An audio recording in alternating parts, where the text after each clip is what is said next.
Cek, cek.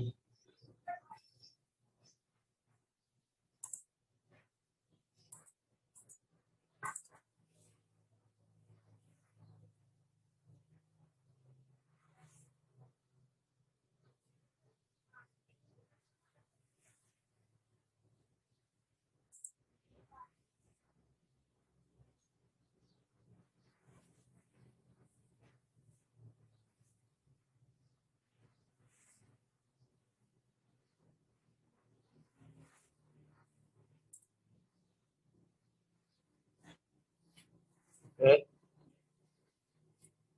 Bismillah, Assalamualaikum warahmatullahi wabarakatuh. Eh, dan keselamatan Thayyiban Barakan fi kama yubarokun ya arda syahadu an la ilaha illallah syahadu anna Muhammadan abduhu wa rasuluh. Eh, Langsung aja. Eh, Pada pertemuan ini saya akan melakukan presentasi yang berjudul Sejarah Perkembangan Islam di Nusantara. Sejarah Perkembangan Islam di Nusantara. Seperti yang kita ketahui bersama, Indonesia merupakan negara dengan penduduk Muslim terbanyak di dunia. Menurut data, sekitar 80% lebih ya, masyarakat Indonesia itu beragama Islam.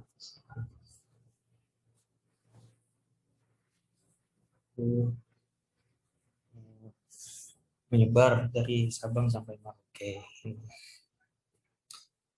Nah, dengan berkembangnya Islam sedemikian rupa, heran banyak kebudayaan-kebudayaan di Indonesia yang lahir dengan bernuansa atau bercorak Islam.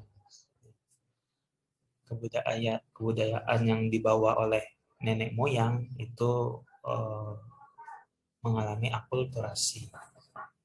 Budaya yang dibawa oleh para mubalik atau para pedagang Muslim yang singgah di wilayah Nusantara. Nah, Islam sendiri merupakan sebuah agama yang datang dari Jazirah Arab yang dibawa oleh Nabi besar Nabi Muhammad SAW yang mendapatkan wahyu dari Allah untuk menyebarkan agama Islam, rahmatan lil alamin. Menyebarkan agama Islam itu ke penjuru dunia. Nah, pada awal mula masuknya Islam di wilayah Arab itu pada awalnya itu mengalami penolakan. Ya. Sebab pada zaman Arab Jahiliyah waktu itu mereka masih meyakini kepercayaan animisme dan dinamisme, yaitu kepercayaan terhadap nenek moyang, ya, pada para leluhur, nenek moyang dan juga barang-barang yang menurut mereka dikeramatkan seperti itu. Namun berkat usaha dan kegigihan Nabi Muhammad SAW, Islam mampu menyebar di berbagai wilayah di dunia. Misi dakwah atau misi penyebaran Islam itu tidak hanya sampai di situ, ya. Generasi-generasi selanjutnya pun ya, ikut mengambil dan membawa estafet perjuangan dakwah ini. Begitu pula pada zaman Abu Bakar, Umar, Utsman, Ali, itu mereka pun terus melanjutkan estafet perjuangan dakwah yang dibawa oleh Nabi Muhammad SAW. Juga seterusnya para tabiin, tabiut tabiin hingga sampai di Indonesia seperti itu. Nah, pada awal mulanya juga Islam di Nusantara sendiri mengalami banyak lika-liku ya, dalam penyebarannya atau banyak cobaannya seperti itu. Masuknya Islam ke Nusantara itu tidak mudah ya, mengingat wilayah Nusantara pada zaman itu mayoritas dikuasai oleh agama Hindu-Buddha. Ya. Jadi sebelum masuknya Islam itu agama mayoritas di Nusantara itu agama Hindu-Buddha. Ya, agama Hindu-Buddha ditandai dengan berkuasanya kerajaan Majapahit dan juga Sriwijaya pada kala itu, dan juga kepercayaan ya tadi animisme dan dinamisme kepercayaan terhadap apa benda-benda keramat, tanda leluhur nenek moyang seperti itu, serta eh, pada awal masuknya Islam di Nusantara juga Indonesia waktu itu kedatangan para penjajah ya, dari Portugis itu menginginkan kekuasaan di wilayah ini ya. Jadi tambah lagi cobaannya gitu. Cobaan pertama kan karena pengaruh Hindu Buddha yang sudah menyebar di wilayah Nusantara, terus kepercayaan animisme dinamisme sebagian rakyat, terus juga belum lagi kedatangan para penjajah, dan belum lagi misi yang para penjajah itu keluarkan di Nusantara ini, terutama Portugis, itu dengan slogan 3G, itu Glory, Gospel, dan Gold. Ini salah satu misi misionarisnya. Semua ini membuat lingkup penyebaran agama Islam itu menjadi tas seperti itu. Ini cobaan yang berat. Nah,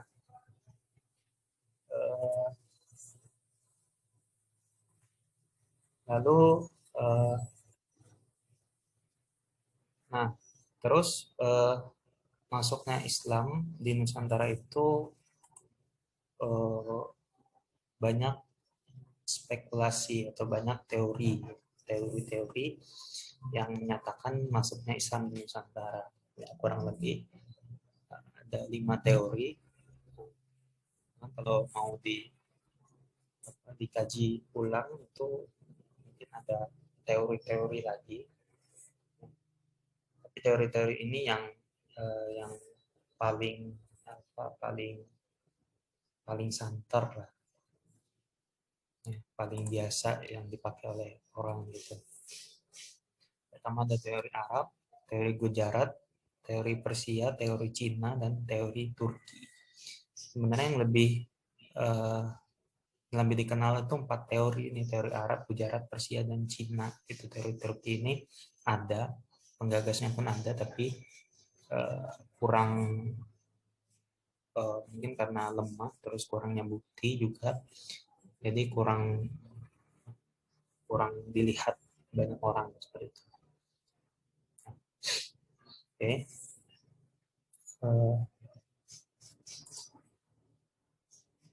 Terus kita masuk ke yang pertama. Teori pertama itu teori Arab.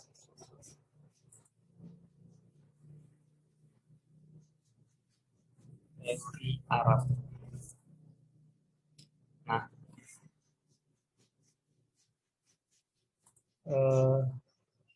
okay. Nah, teori Arab. Teori Arab ini terjadi pada abad ke-7 atau 8 Masehi. Abad ke-7 ke 8 Masehi.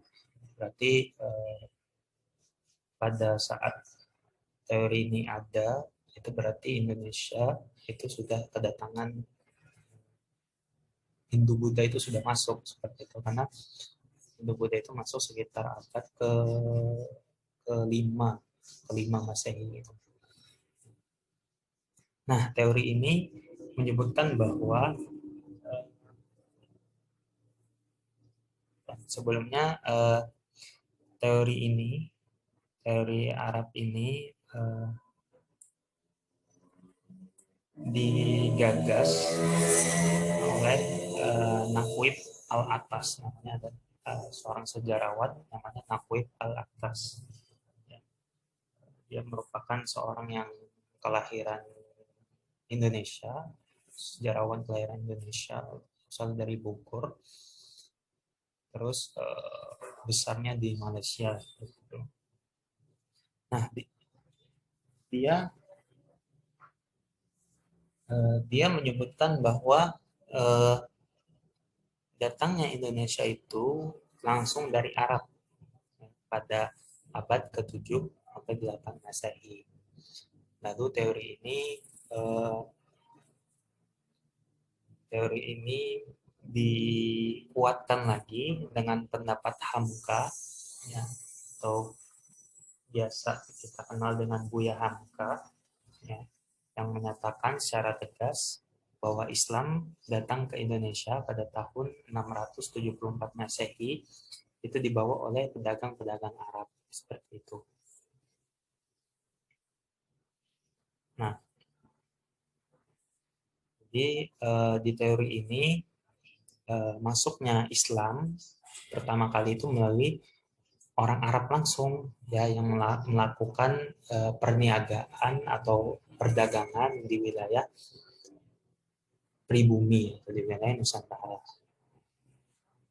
Berkenaan dengan teori ini timbul pertanyaan, ya, tempat mana yang pertama kali didatangi oleh saudagar-saudagar Arab atau pedagang-pedagang Arab, ya. Terus salah seorang sejarawan bernama Junaid Parinduri menyatakan bahwa daerah yang pertama kali disinggahi oleh para pedagang Arab yaitu daerah Barus. Daerah Barus itu di Tapanuli. Tapanuli itu di provinsi Sumatera Utara. Provinsi Sumatera Utara. Nah, teori ini atau pernyataan ini dibuktikan dengan adanya makam, ya, yang bertuliskan Hamim, ya, yang ada di wilayah tersebut, ya. Juga teori ini banyak mendapatkan perhatian dan juga pembenaran dalam seminar-seminar tentang sejarah masuknya agama Islam di Indonesia. Gitu.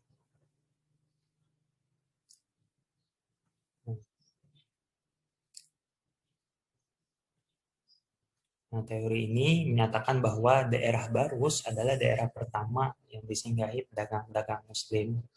Ini dibuktikan dengan penemuan arkeolog akan sumber-sumber epigrafi yang berbentuk batu nisan yang ada di sekitar wilayah tersebut. Nah, itulah teori Arab, ya. Intinya teori Arab ini berasal dari orang-orang Arab langsung yang melakukan perniagaan di wilayah Nusantara. Gitu. Oke, terus kita lanjut ke teori kedua, yaitu ada teori Gujarat.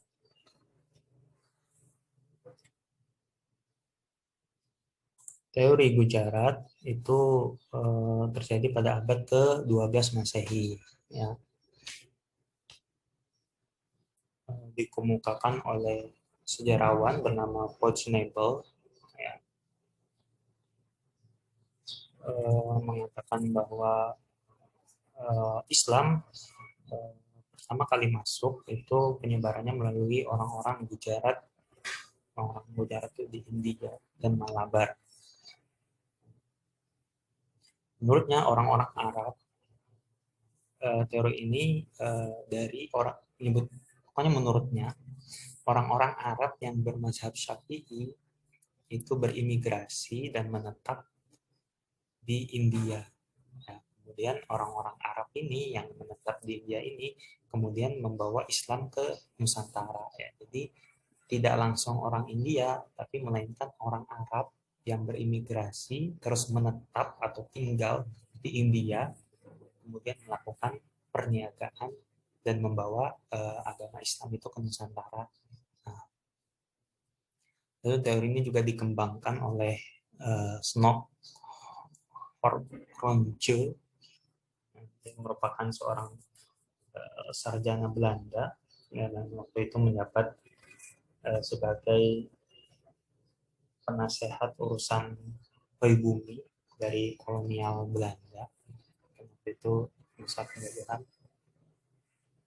Nah, menurutnya ulama-ulama Gujarat lah penyebar agama Islam pertama di Nusantara. Islam di Nusantara baru disusul oleh orang-orang Arab. Meski tidak menyebutkan secara eksplisit daerah mana yang pertama kali didatangi Islam, tapi menurutnya pada abad ke-12 ada periode paling mungkin permulaan penyebaran Islam di Nusantara. Seperti itu. Lalu pendapat Snok ini juga didukung oleh pendapat Mukwege. Dia menyimpulkan bahwa tempat asal Islam adalah Gujarat. Kesimpulan ini didasarkan pada pengamatannya akan batu nisan di Pasai, di Kerajaan Samudra Pasai. Itu ada di Aceh. Dan di Gresik, Jawa Timur. Yang sama bentuknya dengan batu nisan di Cambai, atau Cambai itu di daerah Gujarat. Jadi intinya untuk teori ini itu teori Gujarat ini menyebutkan pertama kali masuknya Islam di Indonesia itu melalui orang-orang Arab yang berimigrasi dan menetap, ya, lalu melakukan perniagaan dan menyebarkan Islam di Nusantara. Ya. Jadi bisa disebutkan teori ini bukan dari orang Gujarat langsung, melainkan dari orang-orang Arab yang menetap atau menjadi warga India lalu pergi ke Nusantara, melakukan perjalanan ke Nusantara seperti itu. Lalu selanjutnya ada teori Persia. Teori Persia. Teori Persia ini terjadi pada abad ke-11. Ya. Nah, berbeda dengan dua teori sebelumnya yang melalui perdagangan, teori ini dibuktikan dengan adanya kesamaan antara kultural atau kebudayaan dan juga ada kesamaan dari segi bahasa. Gitu. Ini dapat dilihat dari bahasa Arab yang digunakan oleh masyarakat Indonesia. Kata-kata yang berakhiran huruf ta, to atau ta ini pada kata marbutoh ya, ketika dibaca ha. Menurut Nurfagis ini menunjukkan bahwa bahasa Arab tidak langsung dari Arab, ya, tapi dari Persia. Jadi bahasa Arab ya, yang berkembang ya, pada awal masuknya Islam di Nusantara itu adalah bahasa Arab dari Persia, bukan bahasa Arab dari Arab langsung. Terus salah seorang tokoh teori ini adalah P.A. Husein Djajadiningrat. Merupakan seorang sejarawan dari Indonesia, sejarawan juga seorang pemikir. Beliau merupakan orang pertama, orang pribumi pertama yang bergelar doktor, atau bisa dikatakan profesor pertama dari orang pribumi. Nah, teori ini menitik beratkan tinjauannya kepada budaya yang hidup di kalangan masyarakat Islam Indonesia yang memiliki kesamaan dengan Persia. Gitu. Nah, jadi inti teori ini teori Persia ini mengambil dari adanya kesamaan budaya dan bahasa dari Persia dan juga dari Nusantara Indonesia gitu. Terus lanjut ke teori Cina. Nah, teori Cina ini terjadi pada abad ke-7 dan 8 Masehi. Ya. Teori ini menyebutkan masuknya Islam di Nusantara itu berawal dari pedagang. Maaf ini salah ya. Pedagang Muslim Cina yang melakukan perdagangan atau perniagaan gitu. Nah, adapun tempat yang pertama didatangi adalah daerah Sumatera.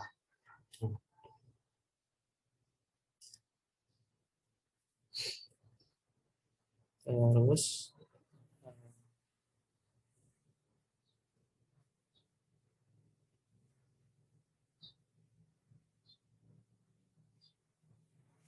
nah,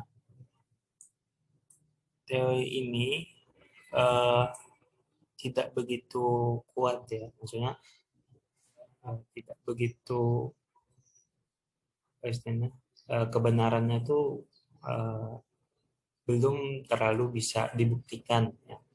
Karena teori Cina ini memiliki sebuah kelemahan. Kelemahannya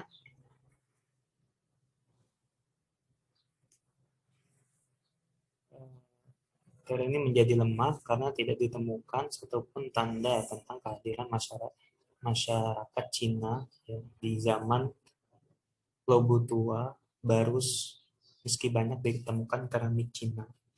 Nah, menurut Guilot, berdasarkan observasi lapangan dan kajian terhadap sumber-sumber tertulis bahwa keramik mencapai Barus melalui perantara non-Cina. Ya, Barus itu merupakan daerah di Indonesia, daerah di Sumatera gitu. Nah, teori ini lemah karena itu, karena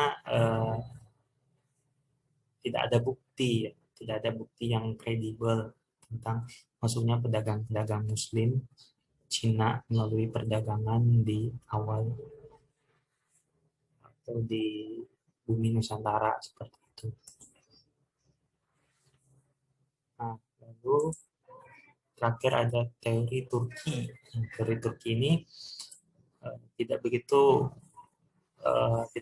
terkenal karena teori ini eh, apa bukti-bukti yang ada di teori ini kurang apa ya tidak seperti teori Arab, Gujarat dan Persia gitu. Kalau apa, teori-teori dari Arab, Gujarat, Persia itu kan ada penggagasnya dan juga bukti-bukti yang mereka hadirkan kuat ya. Sedangkan Cina dan Turki ini teorinya ada tapi buktinya pun ada tapi kurang kurang bisa sih istilahnya kurang bisa dilihat seperti itu apa memiliki kelemahan seperti itu dari bukti-bukti yang ada. Begitu juga teori Turki gitu. Nah, eh, teori Turki ini eh, menurut nah teori Turki ini ternyata ada penggagasnya itu diajukan oleh Martin van Bruinesan. Menurutnya selain orang Arab dan Cina, orang Indonesia juga menerima Islam dari orang-orang Kurdi, ya, itu dari Turki. Alasan yang diajukannya adalah banyak ulama Kurdi yang berperan aktif dalam dakwah Islam di Indonesia. Terus juga kitab karangan ulama Kurdi menjadi rujukan yang berpengaruh luas. Ya. Terus pengaruh ulama Ibrahim Al-Kuwarani, seorang ulama Turki di Indonesia yang memiliki memiliki misi dakwah di Indonesia yang melalui tarekat Syataria. Ya. Terus juga ada dikenal tradisi Barzanji, itu tradisi yang populer di Indonesia. Ya. Ini setilik dari Turki. Nah, ini yang penting. Uh, Mengutip dari perkataan Profesor Dr. Azumari Azra, ya, beliau merupakan cendekiawan Muslim Indonesia abad ini. dan beliau merupakan rektor dan juga guru besar di UIN Jakarta, UIN Syarif Hidayatullah Jakarta. Beliau mengatakan bahwa sesungguhnya kedatangan Islam ke Indonesia datang dalam kompleksitas, itu tidak berasal dari satu tempat atau peran kelompok tunggal dan tidak dalam waktu yang sama. Ya. Nah, argumen ini menjadi dasar bagi semua orang untuk menerima semua teori-teori di atas. Ya. Tidak sampai di situ, tidak hanya menerima, ya. Maksudnya bukan hanya menerima tapi tidak ada sikap, tapi idealnya kehadiran teori-teori tersebut tidak membuat apa istilahnya, tidak membuat alur penelitian dan diskusi tentang masuknya Islam itu terhenti, maksudnya tidak stagnan gitu. Artinya tidak tidak serta merta dengan adanya teori-teori ini kita itu jadi berpacu pada salah satu teori, itu tidak, ya. Perlu adanya pengkajian kembali, perlu adanya uh, pencarian sumber-sumber yang yang dapat dipercaya dan memiliki kredibilitas seperti itu, karena masih ada ruang yang sangat luas untuk mengoreksi atau menguatkan teori-teori yang ada. Ya. Intinya, pada hakikatnya teori-teori tentang masuknya Islam ke Indonesia itu memiliki keunggulan dan keterbatasannya masing-masing.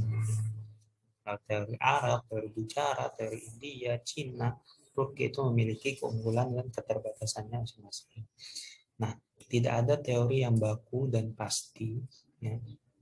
Itu menurut pendapat Profesor Dr. Azmaroni Azra. Seperti itu. Lalu lanjut. Nah, setelah kita mengetahui teori-teori apa yang masuk, teori-teori yang masuk yang menyatakan masuknya Islam di Nusantara, lalu timbul pertanyaan, faktor apa saja yang memengaruhi masuknya Islam di Nusantara? Faktor apa saja ya yang membuat Islam itu masuk di Nusantara gitu. Oke. Nah, ada 4 faktor, ya, yang memengaruhi masuknya Islam di Nusantara. Pertama itu melalui jalur perdagangan atau faktor perdagangan. Nah, faktor perdagangan ini teori Arab, teori Gujarat, teori Cina itu memakai faktor perdagangan ini sebagai salah satu bentuk atau cara penyiaran agama Islam gitu. Nah, jadi awalnya Islam itu merupakan komunitas kecil, ya, maksudnya hanya terbatas di wilayah Arab gitu, kurang berarti atau tidak memiliki tempat atau belum terlalu dilihat oleh dunia gitu. Tapi dengan peran para pedagang, ya, yang pedagang bisa disebut juga pelancong gitu, yang ingin mencari kebutuhan yang tidak ada di negaranya dan juga ada terselip misi untuk menyebarkan agama Islam, yang akhirnya mereka mulai melakukan interaksi dengan pedagang-pedagang Muslim yang ada di berbagai negara gitu. Negara Arab, Persia, India, Melayu, Cina, yang mereka melakukan perjalanan-perjalanan dagang, ya. Nah, sampailah mereka di Nusantara seperti itu. Nah, sampainya mereka di Nusantara itu mereka itu membentuk sebuah komunitas Islam. Ya, pokoknya di tempat mereka singgahi, mereka membuat sebuah komunitas Islam. Nah, itu membuat komunitas mereka itu menjadi ada nilainya gitu, mulai dilirik, mulai dilihat gitu. dari komunitas itu akhirnya membentuk masyarakat Muslim. Nah, karena kan sampainya mereka di daerah-daerah itu sebenarnya tidak hanya untuk berdagang, ya, tapi juga ada misi menyebarkan agama yang mereka agama Islam gitu, dengan menggunakan sarana pelayaran atau perdagangan gitu, termasuk juga di Indonesia.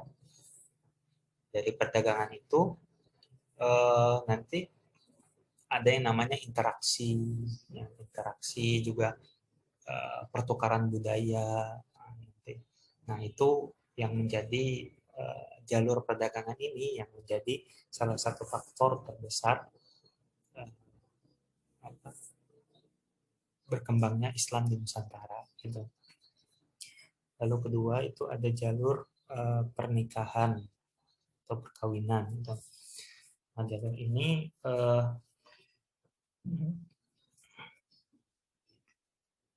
ini pernikahan yaitu orang-orang para para para para pedagang Arab ya, itu menikah dengan orang-orang pribumi itu nanti dan biasanya orang-orang menikah ini dari orang Arab itu sendiri itu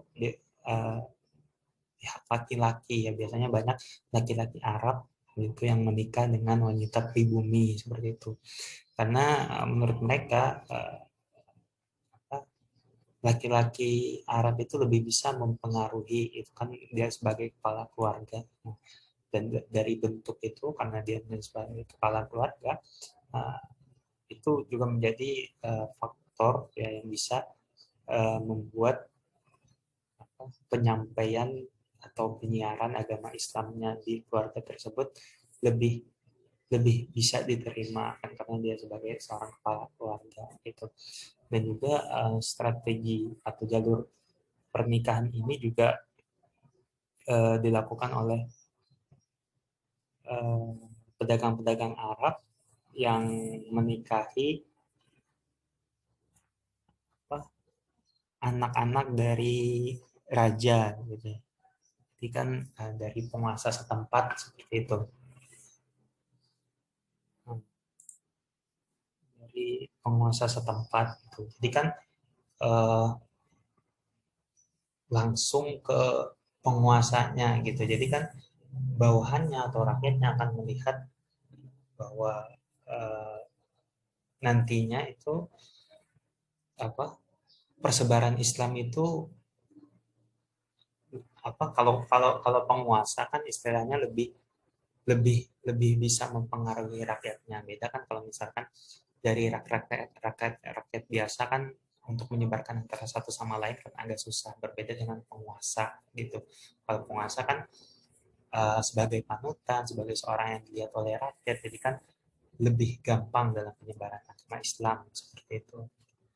Itu jalur pernikahan atau perkawinan. Terus yang ketiga itu ada jalur dakwah atau pendidikan gitu. Jalur dakwah maksudnya gimana? Jalur dakwah yang dilakukan oleh para mubalik atau para uh, pendakwah ya yang merangkap juga sebagai pedagang. Nah, proses dakwah tersebut pada mulanya itu dilakukan secara individual ya. Jadi mereka datang dari rumah ke rumah, ya, dari person ke person itu menawarkan atau menyebarkan agama Islam gitu. Jadi tidak langsung datang ke suatu tempat langsung mengumpulkan seluruh warga bumi menyebarkan agama Islam, mengorasikan Islam gitu tidak. Jadi dengan dakwah itu strategi mereka lakukan itu secara individual gitu, itu langsung person ke person gitu. Tidak hanya itu, mereka juga melakukannya dengan kan ada tuh hadis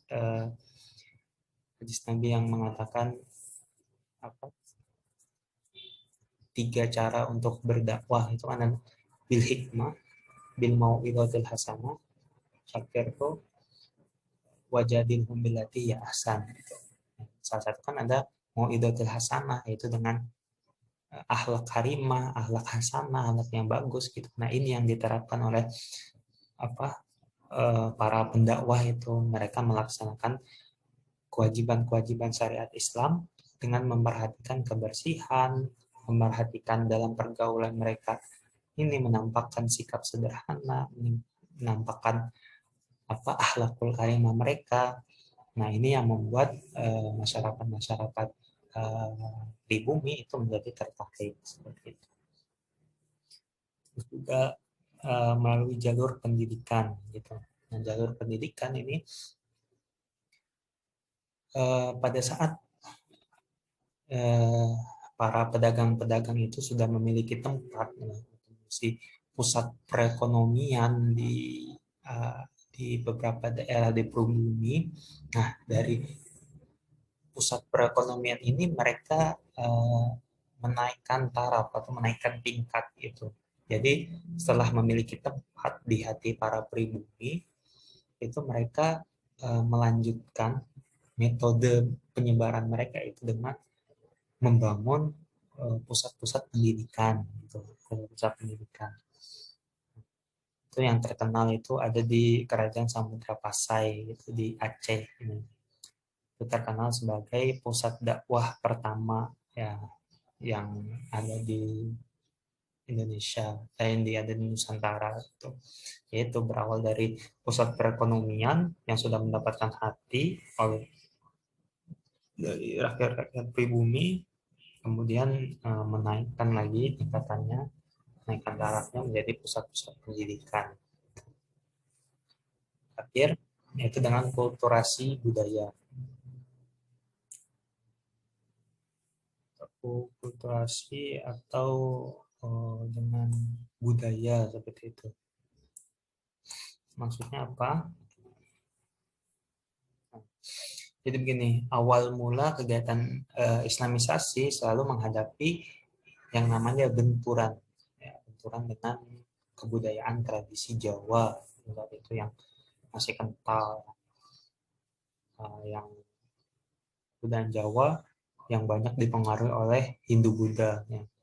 Namun setelah kerajaan Majapahit runtuh, nah ini menjadi kilas balik, gitu, menjadi momentum, gitu. Kemudian digantikan oleh kerajaan Islam. Nah, di Jawa Islam itu menyesuaikan dengan budaya lokal, gitu. Jadi masuknya Islam tuh tidak langsung kebudayaan Islam ya, pokoknya semua rakyat pribumi itu harus mengikuti kebudayaan Islam, itu tidak ya. Jadi di situ nanti ada yang namanya kulturasi. Kulturasi itu adalah uh, gabungan dua budaya tanpa menghilangkan nilai-nilai di budaya yang lama. Itu namanya asimilasi. Itu kalau asimilasi kan penggabungan budaya menghadirkan suatu budaya baru. Sedangkan akulturasi itu penggabungan budaya tanpa menghilangkan nilai-nilai budaya yang lama, seperti itu. Nah, di sini di Jawa sendiri Islam itu menyesuaikan dengan budaya lokal gitu. Jadi Islam itu masuk ke Jawa itu tanpa menghilangkan nilai-nilai budaya lokal setempat, seperti itu. Begitu juga dengan Sumatera. Bedanya di Sumatera adalah kalau di Sumatera itu adatnya yang menyesuaikan dengan Islam. Lalu Islam terus berkembang, menyebar dari masa ke masa hingga sekarang melalui tahapan-tahapan dan jasa-jasa para balik merangkap sebagai pedagang. Nah, meskipun demikian terdapat perbedaan waktu terdapat perbedaan dalam cara beribadah yang disebabkan oleh faktor kultural ini. Nah, maka apa yang harus dilakukan oleh para penerus bangsa yaitu untuk dapat menyatukan pemahaman tentang Islam. Nah, ini ada 4 faktor yang mempengaruhi perkembangan Islam di Nusantara. Lalu selanjutnya, nah, faktor pendukung Islam cepat berkembang di Indonesia itu. Kenapa sih Islam itu cepat diterima oleh masyarakat pribumi? Nah, yang pertama ajarannya itu sederhana, ya mudah dimengerti dan diterima. Ya maksudnya apa?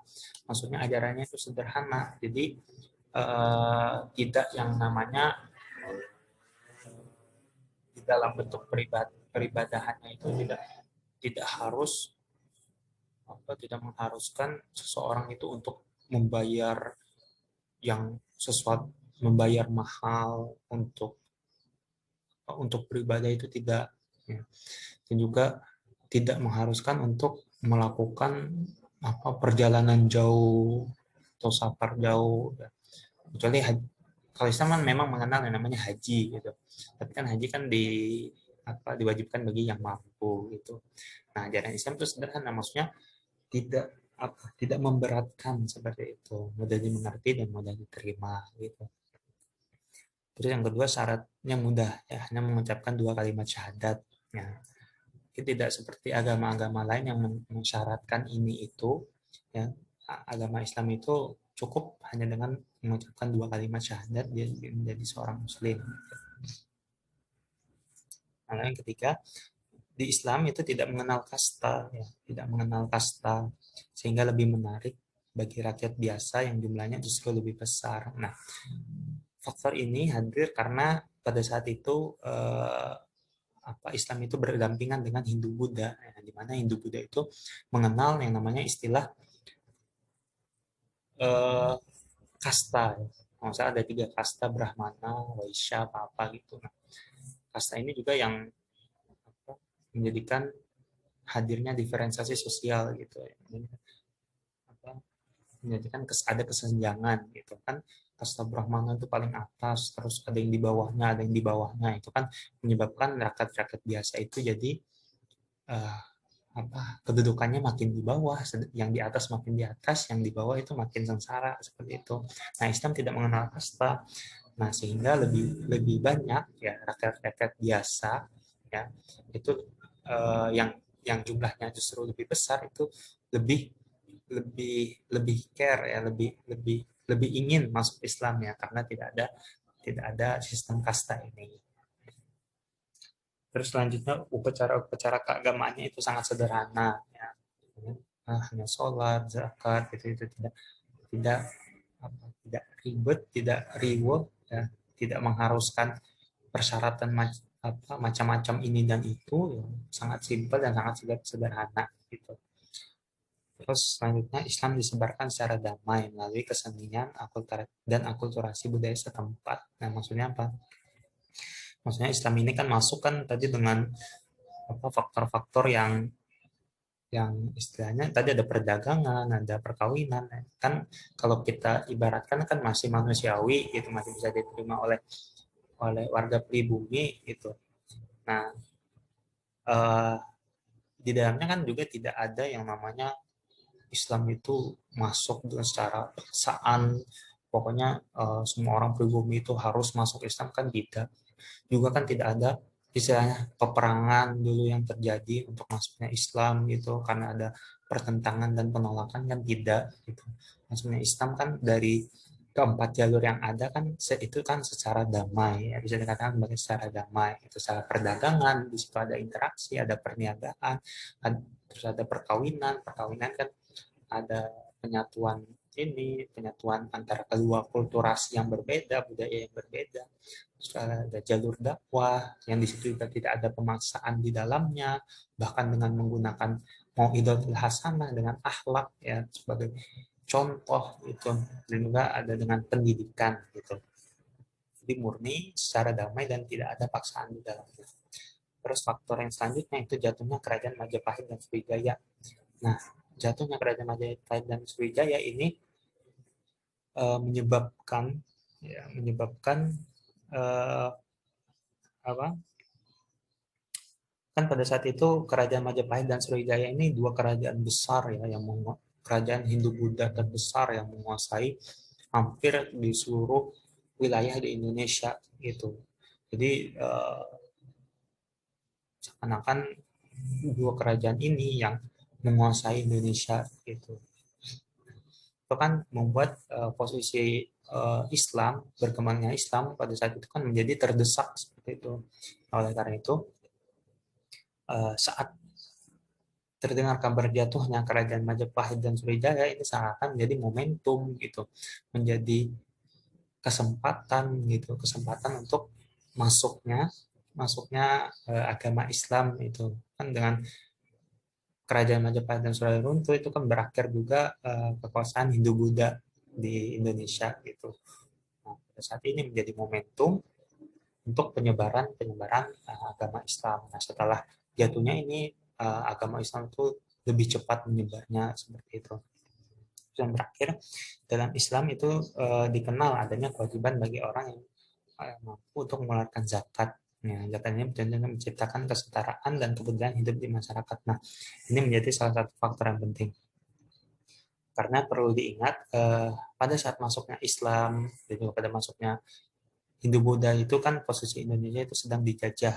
Ya, itu kan mengakibatkan krisis di perekonomian warga gitu, menyebabkan eksploitasi besar-besaran yang dilakukan oleh penjajah kan, tanpa tanpa memikirkan warga pribumi, menyebabkan kelaparan, kemiskinan oleh sebab penjajahan yang dilakukan oleh kolonial gitu.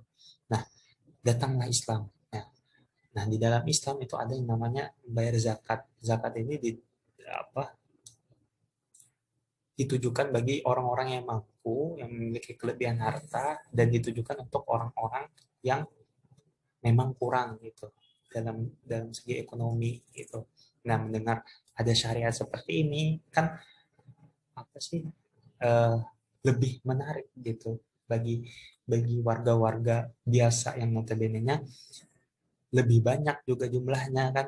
Jadi kan eh, wah berarti di Islam ini apa, setara gitu, ada kesetaraan gitu.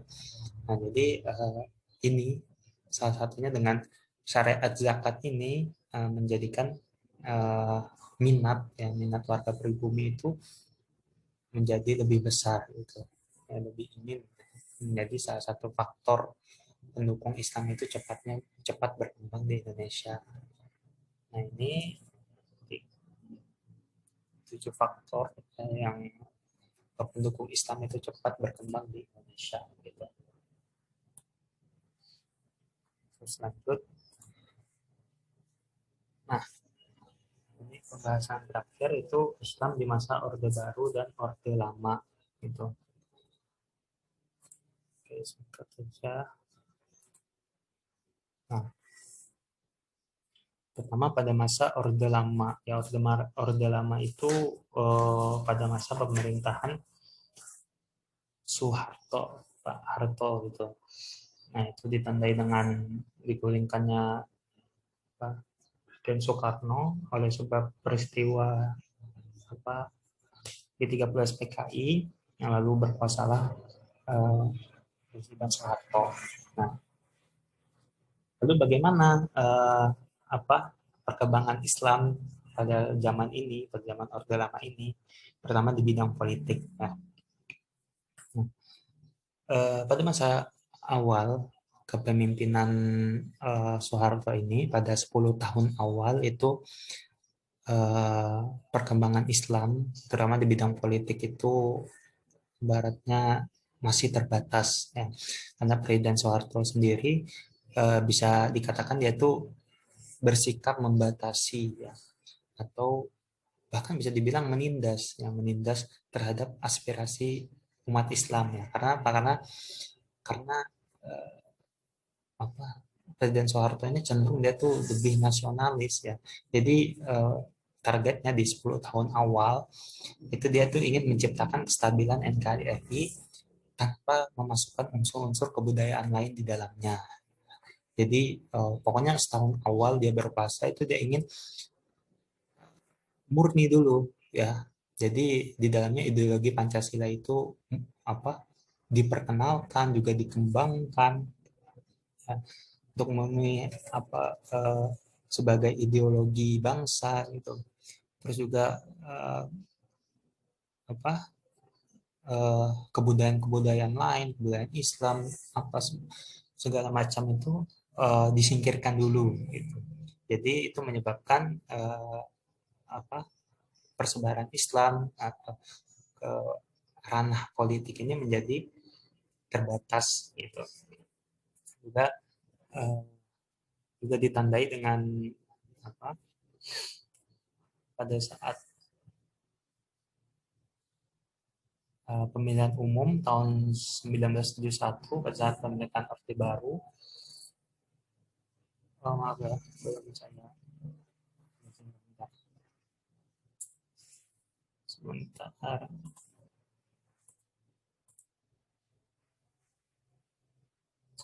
Sebentar.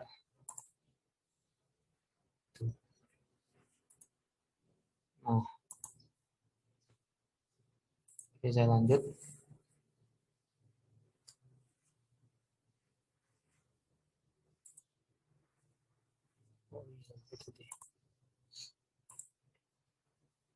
Nah, uh, itu ditandakan pada pemilihan umum tahun 1971 pemilihan Orde Baru sengaja menawarkan ya waktu itu kan ada apa partai-partai itu tidak bisa berkembang gitu. Nah sudah ada partai Islam seperti Masyumi, NU, terus dan partai-partai Islam yang lain gitu. Tapi pada zaman Orde Baru itu Pak Harto tuh meringkas ya partai politik itu jadi tiga gitu. Pertama kelompok nasionalis, kelompok spiritual, dan kelompok golongan karya ini. Kelompok nasionalis ini diisi oleh partai-partai yang partai agama seperti itu, seperti ada PNI, IPKI, Murba. Nah, pada awalnya juga di sini dalam apa dalam kelompok nasionalis ini terdapat partai Kristen ya, Parkindo,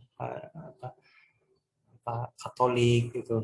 Ini juga masuk ke kelompok nasionalis, tapi berjalannya waktu mereka memisahkan diri masuk ke kelompok yang spiritual. Jadi kelompok nasionalis ini dihuni banyak partai-partai Islam gitu.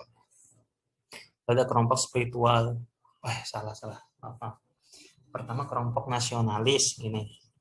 Kelompok nasionalis ini diisi dengan partai-partai yang tidak ada berbau unsur agama, murni nasionalis seperti itu. Nah, terus juga ada kelompok spiritual.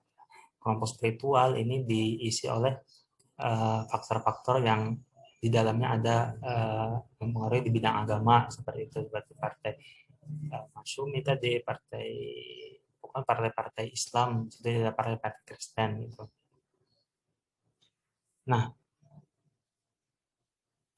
terus berkembangnya waktu ya partai-partai yang non Islam atau yang dari Katolik, dari Kristen itu memisahkan diri, jadi mereka masuk ke kelompok nasionalis ya. Jadi kelompok spiritual ini dihuni mayoritas partai-partai Islam gitu. Lalu yang terakhir ada golongan karya. Nah, jadi dari penyederhanaan parpol ini menyebabkan lingkup politik Islam itu jadi terbatas juga gitu, karena hanya ada tiga seperti itu. Nah itu juga. Nah semua kebijakan yang membatasi dan menyulitkan Islam itu membuat umat Islam itu bersifat apa namanya oposisif ya terhadap pemerintahan. Bahkan fatwa-fatwa fatwa-fatwa ulama itu mewajibkan umat Islam itu memilih partai Islam dalam pemilihan itu. Terus dakwah-dakwah juga yang disampaikan dari tokoh agama Islam juga berisikan tentang apa kritik-kritik terhadap pemerintah ya. Menanggapi hal tersebut kan pemerintah akhirnya tuh melakukan pembatasan aktivitas dakwah Islam gitu, termasuk keharusan adanya surat izin dari aparat keamanan setempat ya, bagi tempat-tempat ya, yang di situ ada khotbah, ada ceramah gitu, eh, apa bertujuan untuk agar tidak ada ketegangan di situ. Nah, hal ini berimbas pada pemerintah itu menjadi sulit, mengalami kesulitan melakukan komunikasi dengan umat Islam, karena tadi berkat orasi-orasi tadi, karena tidak ada organisasi Islam yang support gitu terhadap pemerintah. Nah, lalu di 10 tahun setelahnya, eh, kita pada tahu, enggak, pokoknya eh, di periode setelahnya pemerintah membentuk Majelis Ulama Indonesia atau MUI yang memiliki fungsi yaitu mengeluarkan fatwa atau hukum, terus juga meningkatkan ukhuwah, yang persaudaraan Islam, dan melihara toleransi, terus juga mewakili umat Islam dalam komunikasi dengan pemeluk agama lain, terus juga berfungsi sebagai media komunikasi antara ulama dengan pemerintah. Dan MUI ini menjadi wadah ya, atau bentukan pemerintah ya, untuk wadah untuk berdiskusi ya, dengan ulama-ulama semata-mata untuk mendapatkan hati umat-umat Islam gitu.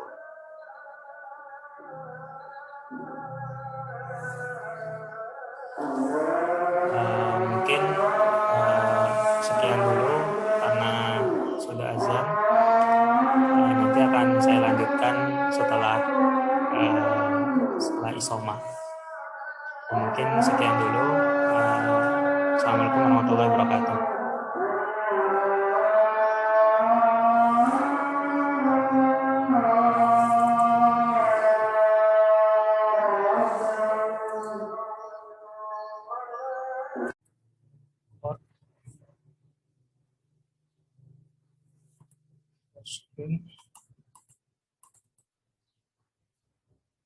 Oke.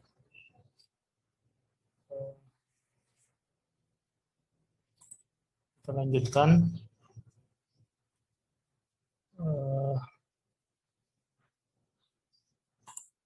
Tadi kita sudah membahas perkembangan Islam di bidang politik pada masa Orde Baru. Kita lanjut bagaimana perkembangan Islam di bidang pendidikan pada masa Orde Baru. Mulai.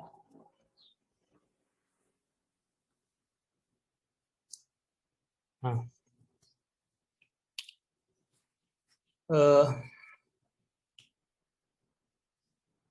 pendidikan ya telah cukup mendapat tempat dari pendiri bangsa ya, terbukti dengan dimasukkannya pendidikan sebagai salah satu prioritas utama dalam pembukaan UUD 1945.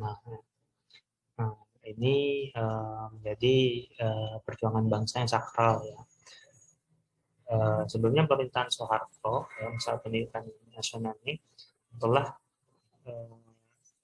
memperoleh cukup banyak perhatian ya, sebelum masa Soeharto, terutama yang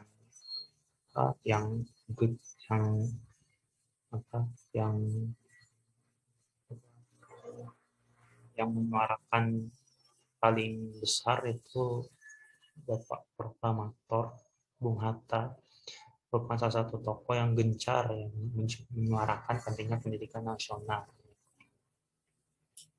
Nah, terus bagaimana pendidikan di masa Orde Baru ini? Ya. Jadi pendidikan di masa Orde Baru ini itu memasukkan yang namanya sistem doktrinisasi, yaitu sistem memasukkan paham-paham pemerintahan Orde Baru, yaitu ideologi Pancasila itu. Nah, jadi pada masa itu pemerintahan itu terfokus untuk menanamkan rasa nasionalisme ya, atau rasa cinta tanah air ya, dengan mengkoarkan ideologi Pancasila di dalam semua jenjang di sistem pendidikan itu, mulai dari sekolah dasar sampai yang paling tinggi itu perguruan tinggi gitu. Makanya ada diwajibkan waktu itu mengikuti penataran P4, yaitu penoban, penghayatan, dan pengamalan Pancasila. Berisi tentang hafalan butir-butir Pancasila dan juga bagaimana pengamalannya seperti itu. Dengan santernya sistem ini, ya, juga menolak namanya kebudayaan-kebudayaan baru, ya, kebudayaan-kebudayaan baru, ya, termasuk misalnya kebudayaan Islam, gitu. Kebudayaan asing, ya, yang bukan kebudayaan asli dari Indonesia itu belum mendapatkan tempat pada saat itu, ya. Karena terfokus masa pemerintahan itu untuk istilahnya mengembangkan semangat nasionalisme kepada para murid seperti itu.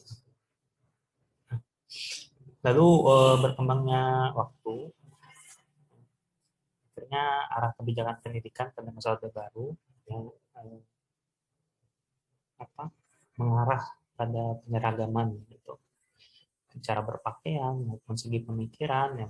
Nah ini berimbas atau menyebabkan generasi bangsa itu uh, menjadi karena ada penyeragaman ini menjadi mandul, maksudnya miskin ide, takut terkena sanksi dari pemerintah karena semua semua tindakan-tindakan yang dianggap subversif, tindakan dan kebijakan atau yang melenceng dari kebijakan pemerintah itu apa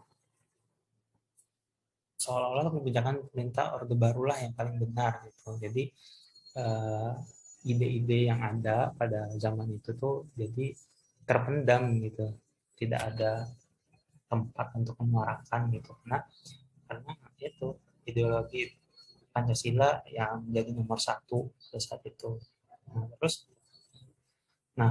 bagaimana perkembangan pendidikan Islam pada Orde Baru? Itu tahap demi tahap itu mengalami perkembangan yang cukup signifikan. Itu berjalannya waktu, uh, mulai mendapatkan tempat gitu. Itu salah satunya satu kebijakannya itu diantara lembaga-lembaga pesantren itu mulai lembaga-lembaga di pemerintahan itu mulai mendirikan madrasah dalam sistem pendidikannya. Itu dari jenjang ibtidaiyah sampai sanawiyah dan juga aliyah gitu. Nah, sistem madrasah ini mendorong perkembangan pesantren ya, sehingga jumlahnya meningkat pesat. Ya, pada tahun 95, 99, tahun 58 dan 59 gitu. Dan di tahun berikutnya madrasah wajib belajar itu memiliki hak dan kewajiban seperti sekolah negeri gitu. Yang sudah mendapatkan tempat gitu. Nah, dan juga pada salah satu seminar di perumusan itu yang di Yogyakarta disepakati pondok pesantren itu perlu dimasukkan pelajaran keterampilan seperti pertanian dan pertukangan. Nah, intinya pada zaman pendidikan Islam di zaman Orde Baru ini pada awalnya belum mendapatkan tempat, yaitu karena gencarnya ideologi Pancasila dalam pengamalannya atau P4 tadi menjadi tujuan pokok ya, Presiden Soeharto dalam bidang pendidikan pada saat itu. Tapi berkembangnya waktu, Islam mulai mendapatkan pendidikan Islam mulai mendapatkan tempat. Itu dibuktikan dengan mulai dibikinnya atau mulai banyaknya pesantren-pesantren ya, atau lembaga-lembaga madrasah itu tadi ibtidaiyah sampai aliyah itu, dan juga apa tadi madrasah lembaga pengajaran Islam itu memiliki hak dan kewajiban yang sama seperti sekolah negeri gitu. Nah itu intinya. Sekarang lanjut aja ke masa reformasi. Reformasi ini terjadi setelah penggulingan Presiden Soeharto oleh para demonstran mahasiswa dengan terjadi 98 gitu. Nah, mahasiswa menuntut ya salah satunya diantaranya yaitu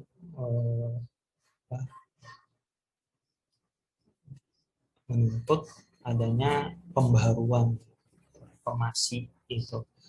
Nah, salah satunya di bidang politik. Yang mana pada saat pemerintahan Orde Baru itu dilihat sistem politik itu terlalu eksekutif, terlalu memegang peran yang tinggi gitu, atau presiden itu menjadi pemegang kendali gitu. Jadi fungsi legislatif, yudikatif itu dipegang oleh presiden gitu, yang ditopang dengan ABRI pada saat itu. Nah, salah satu agenda reformasi yaitu untuk menghilangkan hal-hal semacam ini. Jadi eksekutif itu pengen disamaratakan kedudukannya dengan legislatif dan yudikatif. Gitu. Dan juga itu pengen didui fungsi di kalau reformasi kan dipecah tuh jadi TNI dan Polri gitu.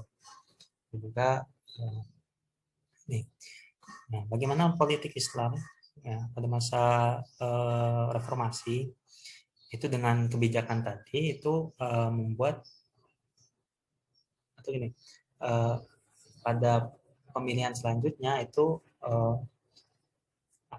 lebih terbuka gitu, karena partai-partai politik itu lebih terbuka. Karena apa? Karena sebelumnya kan seperti yang dijelaskan tadi kan cuman ada 3 kan, parpol itu yang nasionalis, spiritualis, sama yang golongan karya gitu. Jadi perjalanan parpol-parpol Islam itu jadi tidak leluasa gitu. Nah, dengan zaman reformasi ini pada tahun selanjutnya itu diberikan kebebasan untuk mencalon parpol-parpol juga. Nah, artinya politiknya lebih terbuka dan lebih leluasa. Nah, di situ munculnya parpol-parpol Islam mulai menyebar gitu. Tapi setelah diangkatnya Gus Dur ya, Abdurrahman Wahid, seorang tokoh pergerakan Islam. Nah, menjadi seorang pemimpin, menjadi seorang presiden, juga sebagai tanda mulai terbukanya sistem politik di Indonesia dan mulai berkembangnya Islam di kancah politik. Nah, kurang lebihnya seperti itu. Nah, terus bagaimana di bidang pendidikan? Ya, nah, kurang lebih sama Orde Baru pada awal reformasi itu lebih terfokus dan terforsir untuk membenahi sistem pemerintahan, karena kan sepeninggal Orde Lama itu kan Indonesia terlilit utang, terus harga harga nilai tukar dolar itu naik gitu. Nah, sama itu pendidikan itu belum terlalu dilihat ya, karena waktu itu negara lagi krisis. Setelah terjadi demonstrasi itu eh, apa jadi pemerintahan pada saat itu lebih pada pemerintahan Pak Habibie itu lebih terfokus untuk membenahi bangunan sosial politik gitu. Hanya pendidikan itu tidak terlalu dilihat. Baru pada masa Gus Dur, pada dan Abdurrahman Wahid itu pendidikan itu mulai, terutama pendidikan Islamnya itu mulai terlihat seperti itu. Nah, itu dengan ditandai. Jadi salah satu kebijakan Pak Gus Dur waktu itu ingin kurikulum nasional itu masuk di dalam madrasah-madrasah gitu. Contohnya mata pelajaran umum seperti matematika, bahasa Indonesia, IPA itu pengen dimasukkan ke dalam uh, madrasah-madrasah.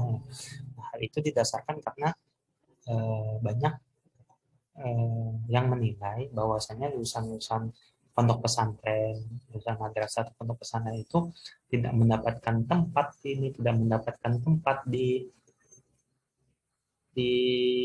apa istilahnya, tidak mendapatkan tempat atau tidak dilihat, tidak dilirik gitu, yang lulusan-lulusan pondok pesantren. Nah, oleh karena itu inisiatif dari Presiden Gus Dur itu ingin memasukkan kurikulum nasional itu eh, ke dalam pesantren gitu, dengan tujuan agar nantinya lulusan-lulusan itu bisa mendapatkan tempat gitu.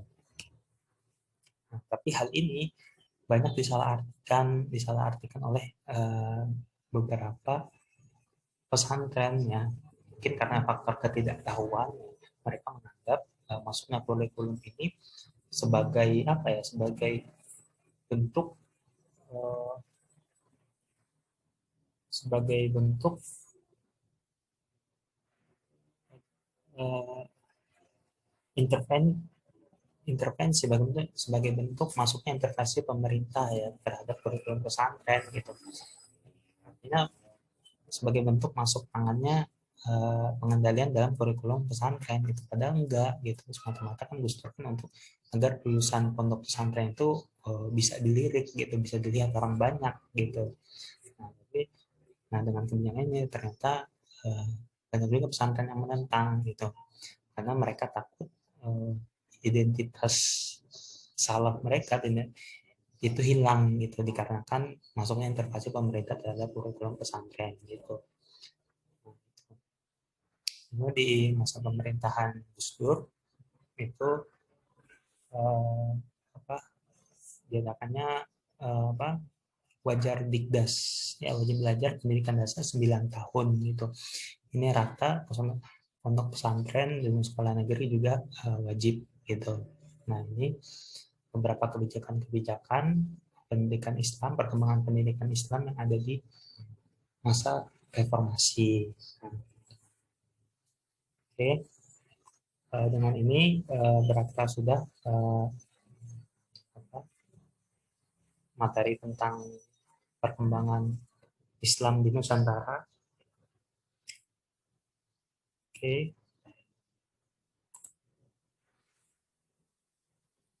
nah, mungkin itu saja yang bisa saya sampaikan. Ya. Sebelumnya saya mohon maaf apabila banyak saya menyadari banyak kekurangan yang saya miliki berkaitan dengan cara menjelaskan, berkaitan dengan materi yang saya sampaikan. Saya mengakui saya sangat-sangat banyak kekurangan di dalamnya. Juga saya juga khususnya masih masih belajar juga. Oleh karena itu saya mohon masukan dan juga diskusinya di kolom komentar ya untuk eh, apa untuk kemajuan pembahasan ini gitu. Untuk bisa kita diskusi-diskusi tentang apa perkembangan-perkembangan atau masalah-masalah ini secara lebih gamblang, secara lebih detail ya. Karena apa yang saya sampaikan ini masih terlalu umum ya, terlalu misalnya masih pembukaannya saja, belum belum mencangkup segala hal. Juga saya mengakui dalam penyampaiannya saya juga masih banyak kekurangan kosakata, kekurangan penalaran apa segala saya mungkin saya masih kurang. Itu saya mohon maaf dan ucapkan terima kasih pada teman-teman yang sudah bersedia untuk menonton video saya. Mungkin sekian dari saya yang saya akhiri. Assalamualaikum warahmatullahi wabarakatuh.